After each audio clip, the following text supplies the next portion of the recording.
شاهد كيف يتوضأ. هل تحتاج أحد يساعدك يا شيخ نصر الدين؟ لا. كيف توضأ؟ بسم الله. شاهد، انظر كيف يجمع الماء في رجليه ثم يبدأ بالمضمضة.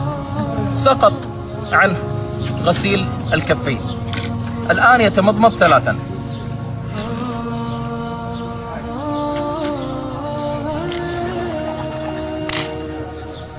بعدها انظروا كيف يستنشق.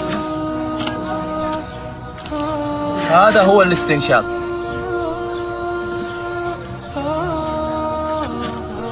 الله أكبر. هل شاهدت كيف يستنشق الماء؟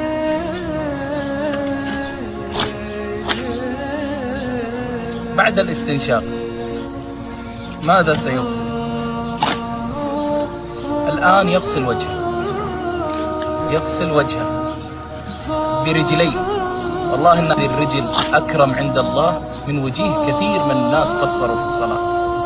هذه الرجل الطاهرة العظيمة التي تتوضأ ويغسلها كل يوم مرات ومرات، الآن يمسح على رأسه. ثم بعدها انظروا كيف يمسح ويضع الماء في أذنيه.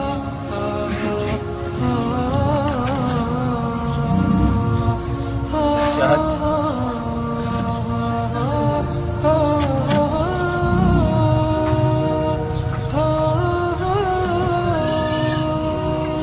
بعدها الآن يغسل الرجلين.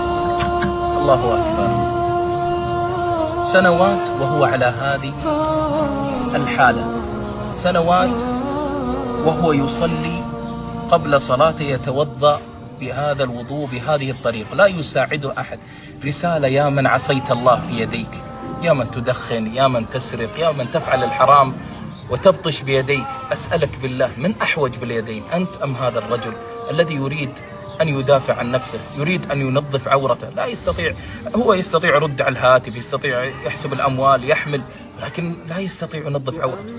يا من عصيت الله بيديك، تذكر هذا المشهد. يا من قصرت في الصلاة، تذكر هذا المشهد. يا من أعطاك الله سبحانه وتعالى هذه الصحة، ترى الله قادر. لم يحرم الشيخ نصر الدين اليدين لأنه أسوأ منك حالا، لا والله، حرمها اليدين